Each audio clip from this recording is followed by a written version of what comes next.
Hello and welcome to Around the World in 800 Watts, CFCR's look at Saskatoon's multicultural extravaganza, Folkfest. Folkfest takes place this Thursday to Saturday and features 16 pavilions representing various countries and ethnicities from around the globe. CFCR volunteer host Patricia Pavey caught up with some of the pavilion representatives to find out what sights, sounds, smells, and tastes we could expect from their pavilions. We start the third and final installment of Around the World in 800 Watts, heading to the land of haggis, kilts, and caber tossing.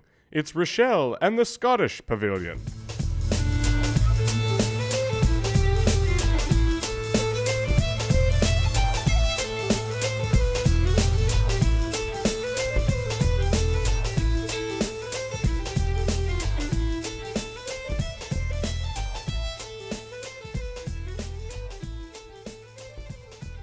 So we have Rochelle here who's going to talk about the Scottish Pavilion at Folkfest.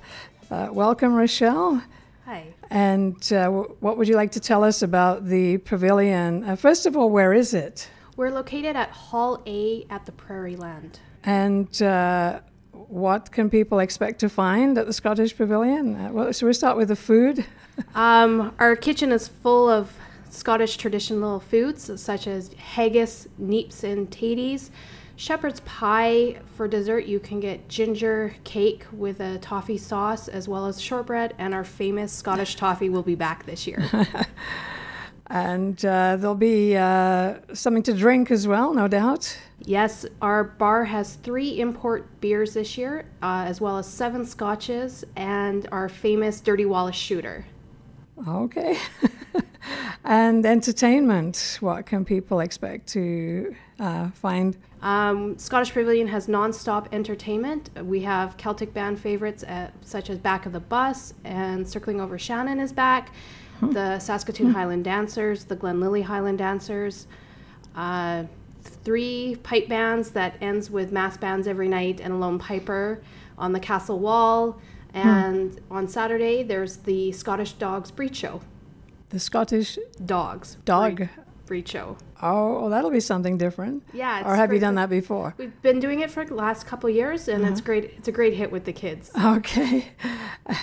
And of course, there'll be lots of costumes. The kilts will be swinging, and yes, for sure.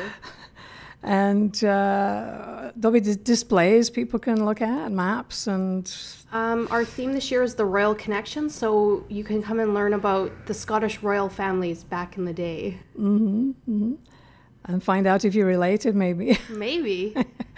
And what about souvenirs? Can people take something away with them? Yes, we have a number of vendors this year. We have Clans, Celts and Clovers, Brit Foods, Kaylee Surprises coming in from Regina, as well as there's a kilt making display. So you can come and learn how a kilt is made. Sounds good. And this is out of the exhibition grounds, which is, there's lots of parking, but it gets a little crazy sometimes. And there's probably a lot of other pavilions out in that location, in that area. Yes, there's the Philippines, the Caribbean, the Ukrainian, Greek, and just down the road is the German pavilion. So people might just want to take the bus and stay there for a few hours. Yes, the bus is a great idea. Yeah, travel the world. Well, German one is just down the road, right, in their old new location, building. All right, well, thank you, Rochelle, for coming by, and we hope we've whetted people's appetites for haggis and whiskey and dancing and whatever. So thank you very much. Thank you.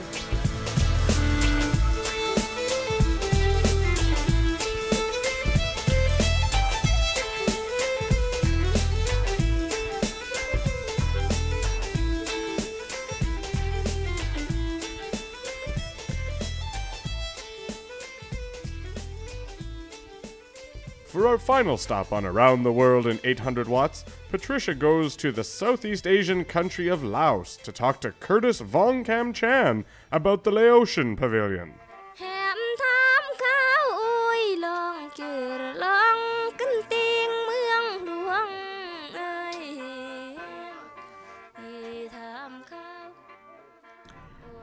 All right, we have Curtis here to talk about the Laotian Pavilion. This is a new one, Curtis. So do you want to tell us how this happened? How did you decide to do this?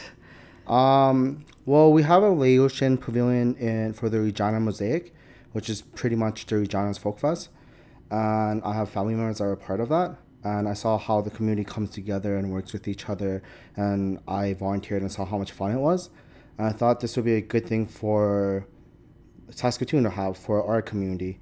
Also, like, the Laos people are very underrepresented people in Saskatoon. Not too many people know who we are. So I thought that Folkfest would be a perfect way of showing everyone who the Laos people are. And where is your pavilion going to be held? It's going to be at the Sastow Soccer Center. That's off Atchurch on 150 Nelson Road. And we will be sharing a pavilion with Oromo under the Global Village Initiative brought on by Folkfest Incorporated. Mm-hmm. Good. So why should people come to your pavilion? What can they learn? What can they see and eat? Well, there's a lot of different things that people will find out and they would have never experienced. For performances, one of the things we're bringing in are sword dancers. Which dance? It's sword? Sword. They dance with swords. And it's a type of like a kind of like martial arts that developed during the war and then became more of like a cultural showing now. And another thing we have is it's called font, which is traditional Laos dancing. And I don't think many people will have seen this before, so I think it's a good thing to see. Some of our food, or most popular dish that we'll be serving, will be papaya salad. And this is a staple food of Laos. It's basically like a green papaya. It's like a papaya that's not completely ripe. And you shred it and you add different spices and sauces to make it into like a nice spicy, sweet, sour kind of dish. And we also will be having lap gai, which is a Laos-style chicken salad. So it's, imagine taking a piece of chicken and just chopping up really finely, adding herbs such as cilantro, mint, basil, and mixing that all up.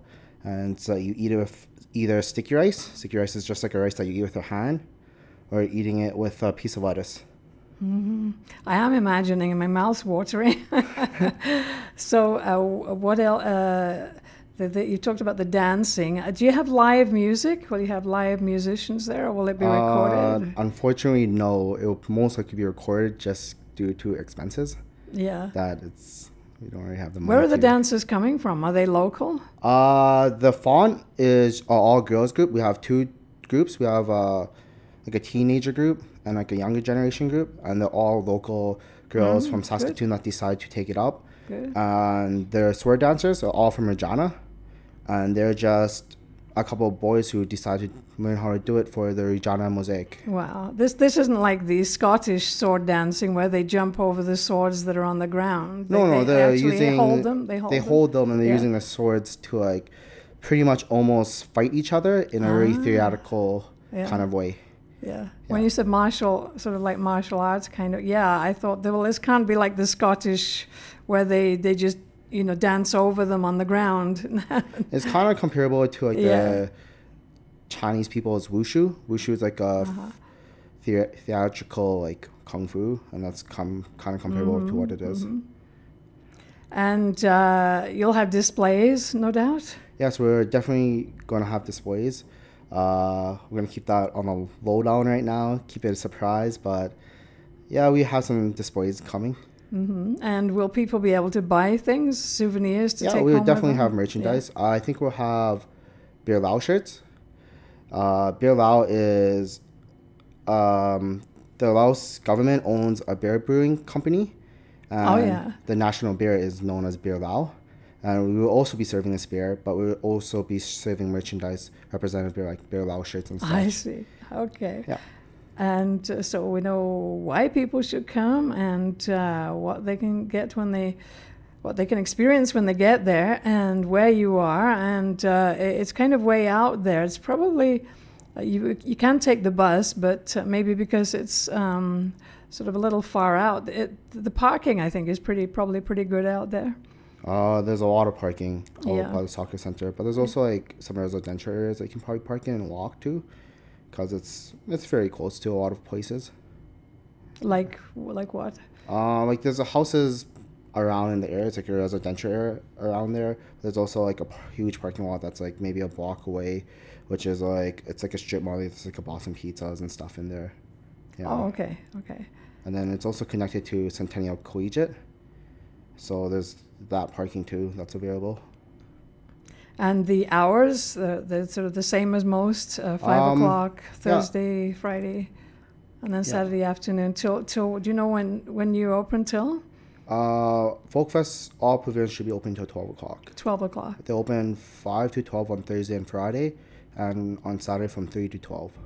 3 to 12. And so people should come and learn, take something away, take some new knowledge away at any rate, some new experiences. Yep. It's like, it's our first pavilion. A lot of people won't be familiar with our culture, so it's a good thing to see for the first time. Yeah. For sure. There's always something to learn. So people who may want to visit that part of the world, they can learn about it. And do you have any travel information there?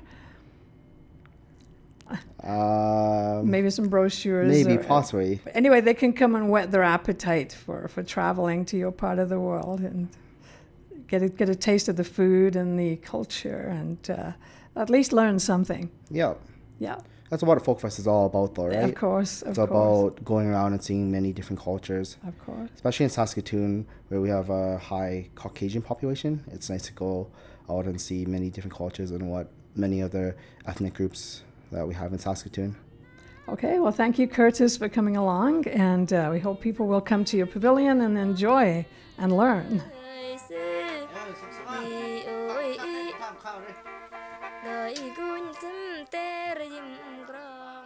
Thanks for listening to CFCR's production of Around the World in 800 Watts. Now go out and enjoy Folkfest, which starts today and runs through Saturday. Thanks again for tuning in. Stay tuned to more great programming on CFCR 90.5 FM.